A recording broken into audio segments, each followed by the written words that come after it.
आप एक नेता बोलते थे, मैं सुन रहा था, मुलायम सिंह आदरणीय बोल रहे थे, मेरे साथी हैं, बरसों तक समाजवादी आंदोलन में न रहे कि 9 महीना में तो बच्चा पैदा हो जाता है।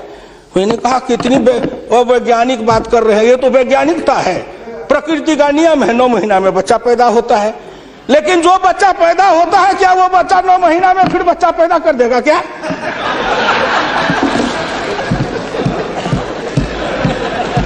कितनी आप वैज्ञानिक बात बोल रहे हो। इस सरकार का 9 महीना हुआ, 10 महीना हुआ, सरकार पैदा हुई, अब क्या सोचते हो? आप क्या सोचते हो? इसलिए आपसे मेरी विनम्र प्रार्थना है कि संभलो।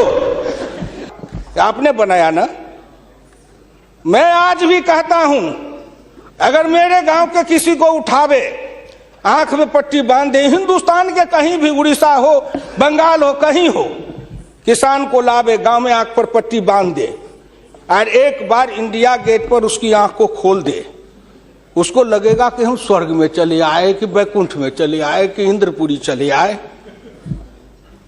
इतना का अंतर है। मैं 1977 में एमएलए बन के आया, इंडिया गेट के किनारे पैदल टहल रहा था, एक बड़ी गाड़ी में एक बड़ा कुत्ता जा रहा था, वो अपने मुंह को निकाल के जी लपलपाते जा रहा था।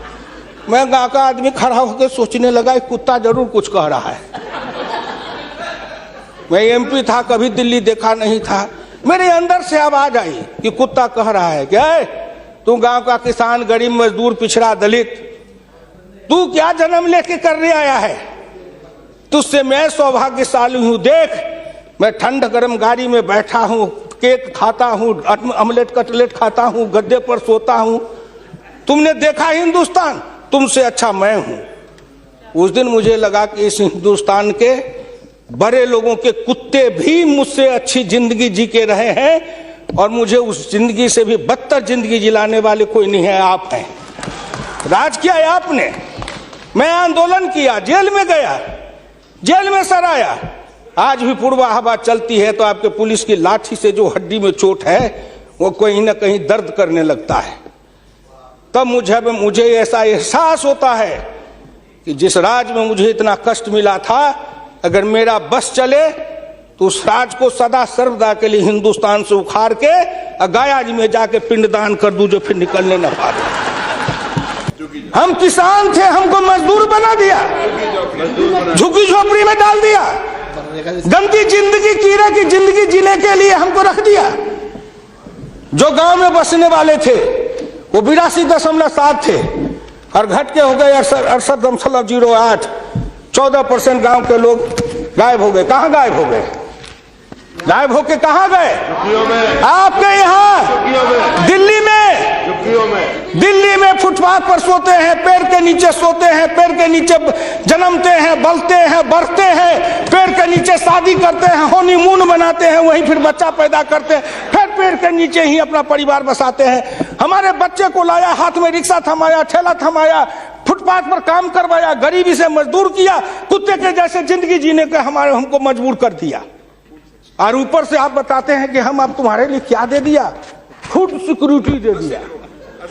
फूड सिक्योरिटी, दाना उपजावे, धान उपजावे हम, गेहूं उपजावे हम, अनाज उपजावे हम, मेहनत करे हम, हमको बस समझते हैं आप भिखमंगा।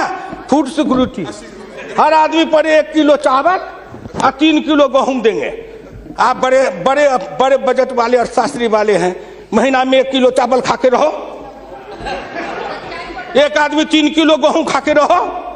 ये गरीबी का उपहास है, हमारी निर्धनता और गरीबी का उपहास है। आओ आओ, 1 किलो चावल देते हैं, 1 महीना में खाओ। महीना में 26 रुपया, जिसकी रोज की आमदनी आप कहते हो गरीबी रेखा के नीचे है, और चावल गेहूं बांटेंगे 70% को। क्या आंकड़ा है आपका? यही बजट बनाते थे ना।